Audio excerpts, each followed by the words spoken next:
भाभी ने मेरा कमरा छीन लिया। अरे दीदी, बहुत दिनों बाद आई हैं। मैं कितने दिनों से आपको बुलाने की बात कह रही थी। चलो अच्छा हुआ अब आ गई। घर आते ही वह अपने कमरे की तरफ चली गई और वहां देखा तो अपने कमरे में पैर रखते ही पता नहीं क्यों दिल धड़ से रह जाता है। माँ के घर के मेरे कमरे में इतनी जल्दी सब कुछ बदल सकता है, मैं सोच भी नहीं सकती थी। कमरे में मेरी पसंद की पीले कलर की दीवार हरे कलर की हो गई। पर्दे भी क्रीम कलर की जगह चॉकलेटी रंग के लगा दिए गए, जिन पर बड़े बड़े लाल फूल बने हुए थे। मैं अपना पलंग दरवाजे के सामने वाली दीवार की तरफ रखना पसंद करती थी। अब भैया भाभी का दोहरा पलंग कुछ इस तरह रखा गया कि वह दरवाजे से दिखाई ना दे।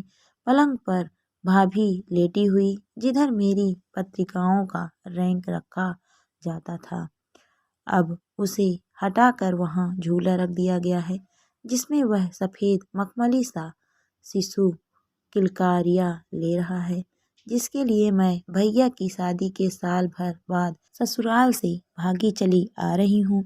आइए दीदी, आपकी आवाज़ से तो घर चहक रहा था, किंतु आप तो पता ही है कि हमारी तो इस बिस्तर पर कैद ही हो गई है।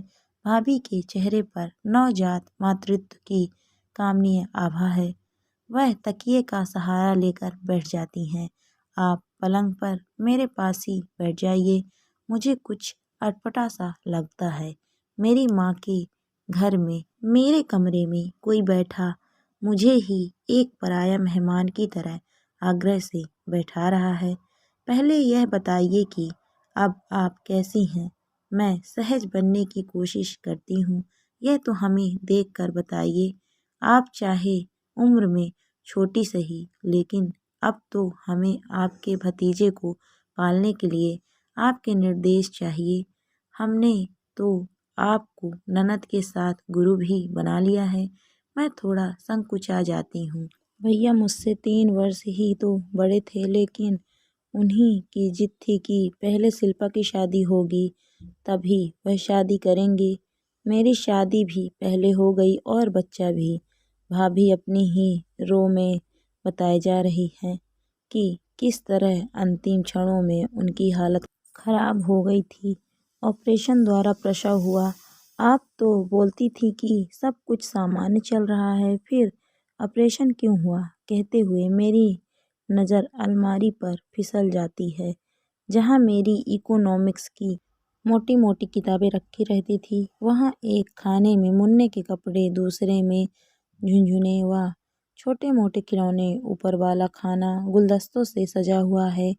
सब कुछ सामान नहीं था, लेकिन आजकल ये प्राइवेट नर्सिंग होम वाले कुछ इस तरह गंभीर अवस्था का खाका खींचते हैं कि बच्चे की धड़कन कम हो रही है, और अगर आधे घंटे में बच्चा नहीं हुआ तो माँ बच्चे दोनों की जान को खतरा है। घर वालों को तो घबरा कर ऑपरेशन के लिए हाँ कहनी ही पड़ती है। अब तो जिससे सुनो उसके ही ऑपरेशन से बच्चा हो रहा है।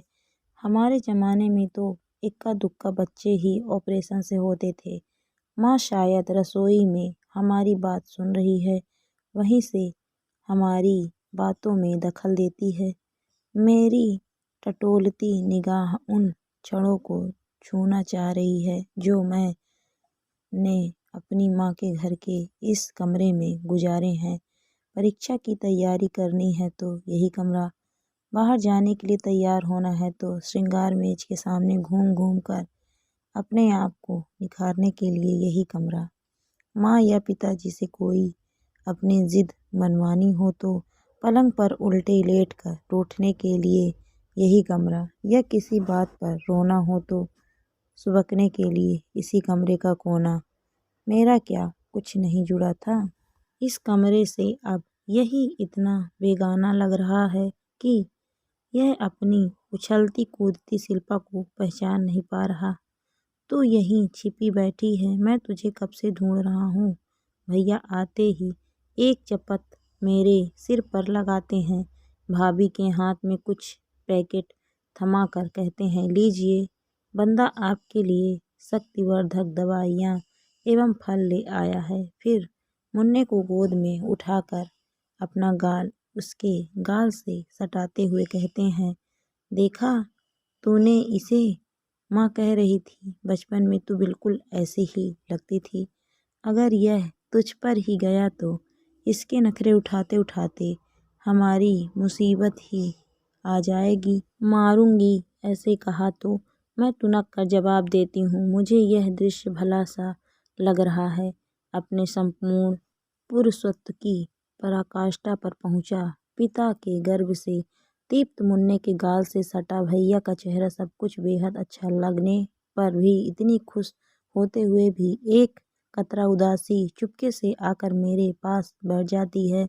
मैं भैया की शादी में भी कितनी मस्त थी। भैया की शादी की तैयारियां करवाने महीना पहले ही चली आई थी। मैंने और माँ ने बहुत चाव से ढूंढ कर शादी का सामान चुना था। अपने लिए शादी के दिन के लिए लहंगा व स्वागत समारोह के लिए साड़ी चुनी थी। बारात में भी देर तक नाचती रही। माँ व मैं घर पर सारी खुशियाँ समेट कर भाभी का स्वागत करने के लिए खड़ी थी। भैया भाभी के आंचल से अपने फेटे की गांठ बांधे धीरे धीरे दरवाजे पर आ रहे थे। अंदर आने का कर लगेगा भैया, मैंने अपना हाथ फैला दिया था। पराए घर की छोकरी मुझसे कर मांग रही है, चल हट रास्ते से। भैया मुझे बहलाने के लिए आगे बढ़ते आए थे। मैं तो नहीं हटूंगी, मैं भी अड़ गई थी।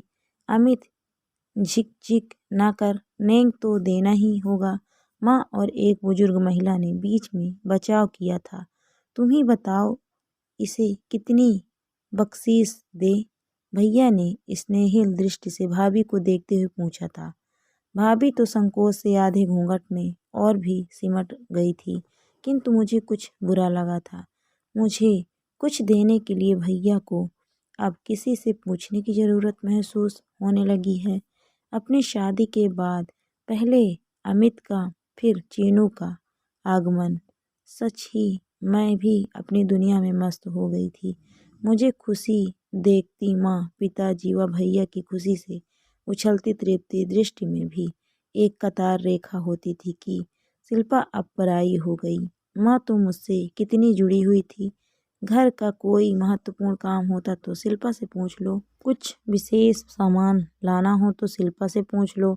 शायद मेरे पराये हो जाने का एहसास ही उनके लिए मेरे बिछोह को सहने की शक्ति भी बना होगा। संभालो अपने शहजादों को। भैया मुन्ने को भाभी के पास लिटाते हुए बोले, अब पड़ेगी डांट। मैं यह कहने आया था कि मेज पर माँ व अमित जी तेरा इंतजार कर रहे हैं। खाने की मेज पर चीनू नानी की गोद में बैठा दूध का गिलास होठों से लगाए हुए है। मेरे बैठते ही माँ अमित से कहती है, अमित जी मैं सोच रही हूँ कि 3 महीने बाद हम लोग मुन्ने का मुंडन करवा देंगे। आप लोग जरूर आइए, क्योंकि बच्चे के उतरे हुए बाल बुआ लेती है। मैं या अमित कुछ कहें इससे पहले ही भैया के मुंह से निकल पड़ता है, अब ये लोग इतनी जल्दी थोड़ी ही आ पाएंगे।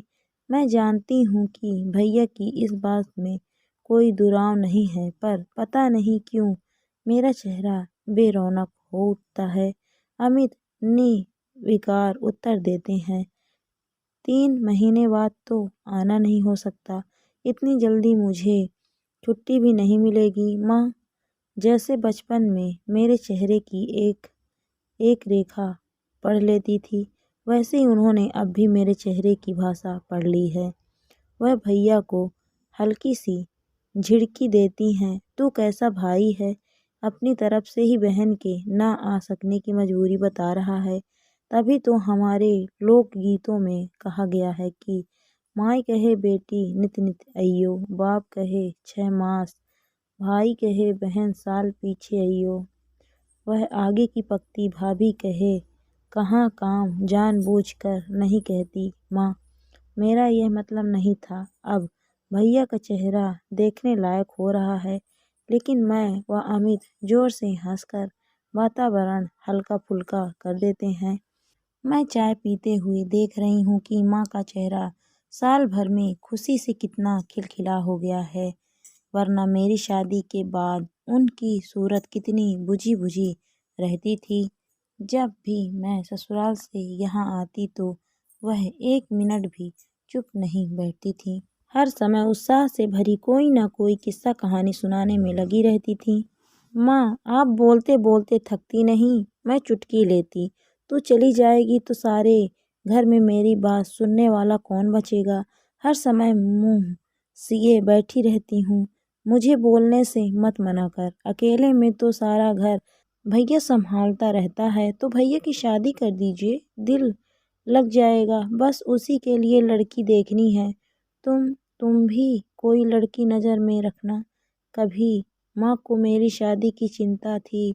उन दिनों तो उनके जीवन का जैसे एकमात्र लक्ष्य था कि किसी तरह मेरी शादी हो, लेकिन वह लक्ष्य प्राप्त करने के बाद उनका जीवन फिर ठिठक कर खड़ा हो गया था। कैसा होता है जीवन भी, एक पड़ाव पर पहुंचकर दूसरे पड़ाव पर पहुंचने की हड़बड़ी स्वतः ही अंकुरित हो जाती है। माँ, लगता है अब आप बहुत खुश हैं। अभी तो तसल्ली से खुश होने का समय भी नहीं आया।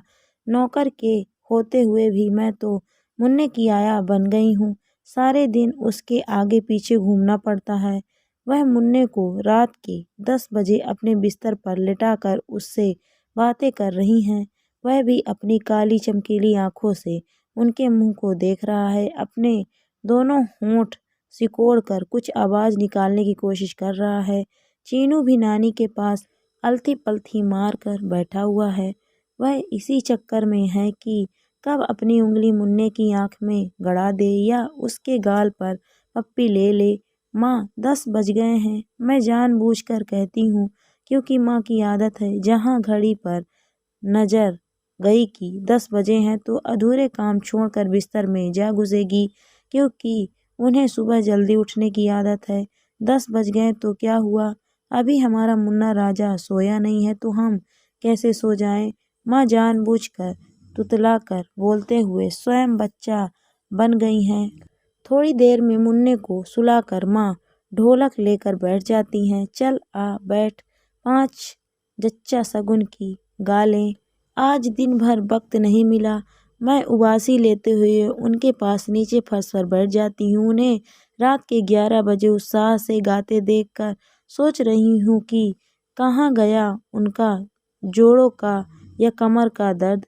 माँ को देखकर मैं किसी हद तक संतुष्ट हो उठी हूँ। अब कभी ससुराल में अपने सुखद क्षणों में यह टीस तो नहीं उठेगी कि वह कितनी अकेली हो गई है।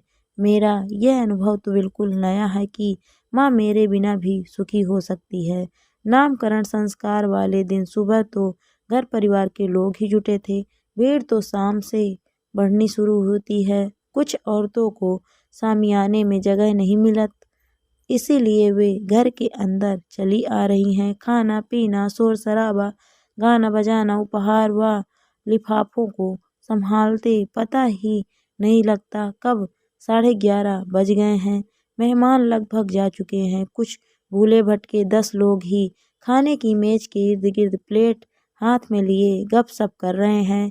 बैरों ने तंग आकर अपनी टोपियां उतार दी है। वे मेज पर रखे टोपी नीचे रख व सामियाने में बिखरी झूठी प्लेटें व गिलासों को समेटने में लगे हुए हैं।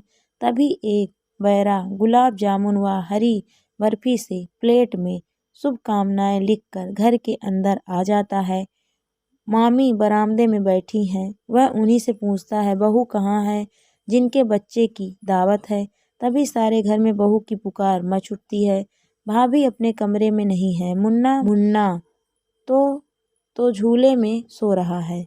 मैं भी उन्हें माँ पिताजी के कमरे में तलाश आती हूँ। तभी माँ मुझे बताती है, मैंने ही उसे ऊपर के कमरे में कपड़े बदलने भेजा है। बेचारी साड़ी व गहनों में परेशान हो रही थी। मैं ऊपर के कमरे के बंद दरवाजे पर ठक ठक करती हूँ। भाभी जल्दी नीचे उतरिए, भैया आपका इंतजार कर रहा है। भाभी आहिस्ता आहिस्ता सीढ़ियों से नीचे उतरती है। अभी उन्होंने जेवर नहीं उतारे हैं। उनके चलने से पायलों की प्यारी सी रुनझुन बज रही है। बहू, हमारी शुभकामनाएं लीजिए। भैया सजी हुई प्लेट लिए आंगन में आकर भाभी के आगे बढ़ता है। भाभी कुछ समझ नहीं पाती। मामी बरामदे में निक्की की चोटी गुथते हुए चिल्लाती है, बहू इनको बख्शीश चाहिए। अच्छा जी। भाभी धीमे से कहकर अपने कमरे में से पर्स ले आती हैं। अब तक माँ के घर के हर महत्वपूर्ण काम में मुझे ही ढूंढा जाता रहा कि शिल्पा कहाँ है। शिल्पा को बुलाओ, उसे ही पता होगा मैं क्यों अनबनी हो उठी हूँ। क्या सच में मैं यह नहीं चाह रही कि बहरा प्लेट सजाकर ढूंढता फिरे कि इस घर की बेटी कहाँ है। 21 रुपए इतने से काम नहीं चलेगा। बहू जी। भाभी और रुपए भी डालती है लेकिन वह बहरा नहीं मानता। आखिर भाभी को झुकना पड़ता है। वह पर्स में से 500 रुपए निकालती है। बहरे को बख्शीश देता हुआ उनका उठा हुआ हाथ मुझे लगता है जिस घर के कण कण में मैं रची बसी थी, जिससे अलग मेरी कोई पहचान नहीं थी, अचानक उस घर की सत्ता अपनी समग्रता लिए फिसल कर उनके हाथ में सिमट आई है। ना जाने क्यों मेरे अंदर अकस्मात कुछ चटकता है। मन ही मन मैं आज सचमुच पराई हो गई। आखिर मैं इस घर की बेटी जो हूँ। भाभी भी तो किसी घर की बेटी थी। दोस्तों, शादी के बाद लड़कियों के लिए उसका मायका पराया हो जाता है और जहाँ वह पली बड़ी होती हैं उस जगह किसी और घर की बेटी ब्याह कर आ जाती है और उस घर को अपना बना लेती है। पर यह बदलाव किसी के लिए बहुत दुखद होता है क्योंकि हम अपनी जगह पर किसी और को नहीं देख पाते हैं। पर समय के साथ बदलाव भी जरूरी है।